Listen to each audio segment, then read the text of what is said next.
ऊंची आवाज सुनना भी पसंद नहीं। दिल्ली तक बात मशहूर है कि राजपाल चौहान के हाथ में तंबाकू का पाइप और जेब में इस्तीफा रहता है। हम कुत्तों से बात नहीं करते। दोस्तों, ये तेवर, ये अक्कड़, ये तनकी सिर्फ सिनेमा के पर्दे पर ही नहीं, असल जिंदगी में भी कायम था। इसी वजह से बड़े स्टार इनसे अपनी कन्नी काट लेते थे। ये असल जिंदगी में किसी राजकुमार से कम नहीं थे। लेकिन जब इस राजकुमार की जिंदगी में एक शहंशाह की एंट्री हुई तो इन्होंने अपना रास्ता बदल लिया। जब तक बैठने को न कहा जाए शराफत से खड़े रहो। ये पुलिस स्टेशन है, तुम्हारे बाप का घर नहीं। हम बात कर रहे हैं ऐसे एक्टर की जो एंग्री यंग मैन से बहुत पहले अपनी इमेज एंग्री यंग मैन की इमेज बना चुका था। अगर उसका अक्कड़पन और तुनक मिजाजी आड़े ना आती तो शायद 1973 की जंजीर में छा जाने वाला angry young man Amitabh Bachchan नहीं राजकुमार होता। और आज जो अमिताभ बच्चन अपना स्टारडम हासिल किए हैं वो शायद कभी ना कर पाते। और मैं तुम्हारा यहाँ इंतजार कर रहा हूँ। दोस्तों, अमिताभ बच्चन ने अपने दौर के लगभग सभी सितारों के साथ काम किया। राजेश खन्ना से लेकर दिलीप कुमार तक। एक दो बार ही सही, लेकिन वो पर्दे पर उनके साथ भी आए जिनका अलग ही रुतबा था और जो किसी को कुछ नहीं समझते थे। राजकुमार के साथ अमिताभ की जोड़ी पर्दे पर कभी ना बन पाई और बनी तो बनते बनते बिगड़ गई। पहले तो राजकुमार का अहंकार आड़े आया और जब अमिताभ बच्चन का कद उनके अहंकार से बड़ा हो गया तो उनकी खुन्नस ने यह जोड़ी नहीं बनने दी। ये चीफ मिनिस्टर का कमरा नहीं है, ये कलेक्टर का ऑफिस है। आप बाहर जाइए और अपने नाम और काम की। राजकुमार ने कभी सपने में भी नहीं सोचा था कि जिस इंसान को वो सरेआम जलील कर रहे हैं वो एक दिन इतना बड़ा हो जाएगा कि उन्हें इग्नोर करके भी अपना बदला ले लेगा। राजकुमार और अमिताभ बच्चन के फिल्मी सफर में ऐसे तो कई किस्से मशहूर हैं, लेकिन हम शुरुआत कर रहे हैं वहाँ से जहाँ एक का गुरूर बुलंदियों पर था और दूसरा गहरी खाई में भी अपनी बुनियाद का इंतजार कर रहा था। 70 के दशक में प्रकाश मेहरा अपनी फिल्म जंजीर के नायक विजय की तलाश कर रहे थे, तब जबकि राजकुमार असल जिंदगी में एक सख्त इंस्पेक्टर रह चुके थे। ऐसे में जाहिर सी बात थी कि प्रकाश मेहरा की पहली पसंद राजकुमार ही थे। उस समय तक पैगाम, वक्त, काजल, हमराज, नीलकमल, हीर रांझा और पाकीजा जैसी सुपरहिट फिल्मों में राजकुमार नजर आ चुके थे। या यूँ कहो, इन फिल्मों से राजकुमार स्टारडम के पीक पर थे। उस समय जंजीर के डायरेक्टर प्रकाश मेहरा जब राजकुमार साहब से मिलने पहुंचे तो वो सबसे पहले अपना नाक सिकोड़ते रहे। किसी तरह से स्क्रिप्ट सुनी और कहा कि मैं फिल्म में काम नहीं करूंगा। तब मेहरा साहब ने राजकुमार साहब से पूछा कि आपको कहानी पसंद नहीं आई? अक्कड़ राजकुमार तपाक से बोल बैठे, कहानी तो पसंद है जानी, लेकिन मुझे तुम्हारी शक्ल पसंद नहीं। मेहरा साहब ने अपमान का घूंट पी लिया और वहां से चलते बने। राजकुमार यही नहीं रुके, बाद में उन्होंने एक इंटरव्यू में कहा था कि मेहरा साहब ने सिर में एक तेल लगा के रखा था जो मुझे उसकी गंध अच्छी नहीं लग रही थी। खैर, बाद में यही रोल अमिताभ बच्चन को मिला। इसके बाद का इतिहास आपको मालूम है कि एक फ्लॉप स्टार कैसे सुपरस्टार बन गया। इस फिल्म के बाद यारी है ईमान मेरा यार मेरी जिंदगी। उसी साल अमिताभ बच्चन की जंजीर के दहेज में अभिमान और नमक हराम जैसी फिल्में भी चल पड़ी। जबकि जंजीर रिलीज होने से पहले अमिताभ बच्चन की नमक हराम की हालत ऐसी थी कि डिस्ट्रीब्यूटर्स उनकी फिल्म को खरीदने को तैयार तक नहीं थे, क्योंकि नमक हराम में राजेश खन्ना के सीन कम हो गए थे।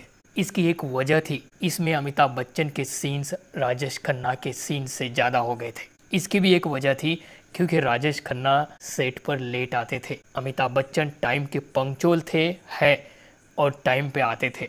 इस वजह से ऋषिकेश मुखर्जी उनके सीन ज़्यादा शूट किया करते थे। ऐसे में डिस्ट्रीब्यूटर्स ने जब फिल्म को देखा तो उन्होंने कहा कि हम नमक हराम फिल्म को तभी लेंगे जब आप अमिताभ बच्चन के सीन को घटाओगे और राजेश खन्ना के सीन्स को बढ़ाओगे। ऐसे में जंजीर रिलीज हुई और फिल्म सुपरहिट साबित हो गई। तभी डिस्ट्रीब्यूटर्स ने सोचा कि जंजीर के दहेज में हम ये फिल्म को चला सकते हैं। फिर भी उन्होंने एक कंडीशन रखी और उस कंडीशन में ये डाल दिया कि आप राजेश खन्ना की तस्वीर को पोस्टर में छोटा कर दीजिए और अमिताभ बच्चन की फ़ोटो बड़ी कर दीजिए।